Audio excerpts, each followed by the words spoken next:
नमस्कार, स्वागत है आपका इंडिया न्यूज पर और मैं हूं आपके साथ स्वाति सिंह।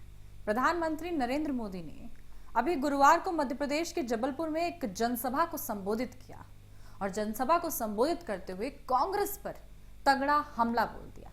उन्होंने कहा कि 2014 से पहले आए दिन कांग्रेस का भ्रष्टाचार सुर्खियों में बनता था। कांग्रेस के नेता केवल अपनी तिजोरियां भरने में लगे रहते थे। सरकार बनने के बाद हमने 11 करोड़ लोगों के ऐसे नाम हटाए जो बिना जन्म लिए ही गरीबों का पैसा खा रहे थे। कांग्रेस के लोग मुझ पर इसलिए गुस्सा रहते हैं क्योंकि मैंने उनका काट यानी कि कमीशन बंद कर दिया। पीएम मोदी कहते हैं कि परंपरा है कि रक्षाबंधन पर भाई बहन को कुछ ना कुछ भेंट देता है। हमारी सरकार ने रक्षाबंधन के अवसर पर सभी बहनों के लिए गैस का सिलेंडर सस्ता कर दिया था। अब सरकार उज्ज्वला के माध्यम से उनके लाभार्थियों को महज 600 रुपए में सिलेंडर प्रदान करेगी। इधर उज्ज्वला के लाभार्थियों के लिए बहनों के लिए गैस का सिलेंडर 400 रुपए तक सस्ता कर दिया गया है। त्योहारी सीजन से पहले सरकार ने उज्ज्वला का सिलेंडर एक बार में 100 रुपए और सस्ता कर दिया।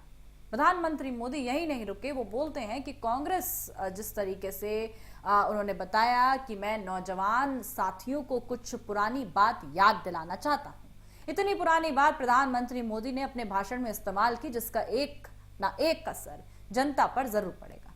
साल 2014 से पहले आए जब केंद्र में भाजपा की सरकार नहीं थी, आए दिन यूपीए सरकार के करोड़ों के घोटाले सुर्खियों में बनते थे। गरीबों पर जो रकम खर्च होनी चाहिए थी वे कांग्रेस नेताओं की तिजोरियों में जा रही थी।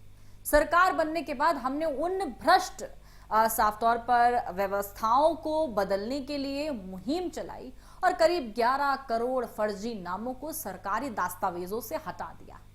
प्रधानमंत्री बोलते हैं कि हमने जन धन आधार और मोबाइल के समागम से ऐसी त्रिशक्ति बनाई जिससे भ्रष्टाचार खत्म हुआ। कांग्रेस का भ्रष्ट तंत्र तहस नहस हो गया। इसी त्रिशक्ति की मदद से 2.5 लाख करोड़ रुपए से ज्यादा की चोरी रोकने में सफलता मिली थी। प्रधानमंत्री यही नहीं रुके, उन्होंने बताया कि फिल्म साफ तौर पर वैक्सीन वॉर की प्रशंसा की और कोरोना काल में विपक्ष के रवैये पर निशाना भी साधा। उन्होंने कहा कि एक परिवार का गुणगान करने वालों पर जिस तरीके से वो बोलते हैं कि सरकार देश के सभी नेताओं और योद्धाओं का सम्मान करती है। आजादी के बाद दशकों तक जो दल केंद्र की सत्ता में रहा उसने केवल एक ही काम, एक ही परिवार, एक ही चरण वंदना की। केवल एक परिवार ने देश को आजादी नहीं दिलाई थी, देश का विकास भी केवल एक ही परिवार ने नहीं किया। प्रधानमंत्री नरेंद्र मोदी मध्य प्रदेश में 12,600 करोड़ रुपए की परियोजनाओं का उद्घाटन एवं शिलान्यास भी करते नजर आए। प्रधानमंत्री मोदी रानी दुर्गावती की 500वीं जयंती पर जबलपुर में उनके स्मारक की आधारशिला भी रखी और डाक टिकट जारी किया। ऐसे में प्रधानमंत्री नरेंद्र मोदी ने मध्य प्रदेश में जाकर एक तो और साफ तौर पर देखा गया विपक्ष पर निशाना साधा, दूसरी ओर जनता को अपनी पार्टी की उपलब्धियां भी गिनवा दी। इससे जुड़ी तमाम अपडेट के लिए हमारे साथ बने रहें, देखते रहें इंडिया न्यूज। धन्यवाद।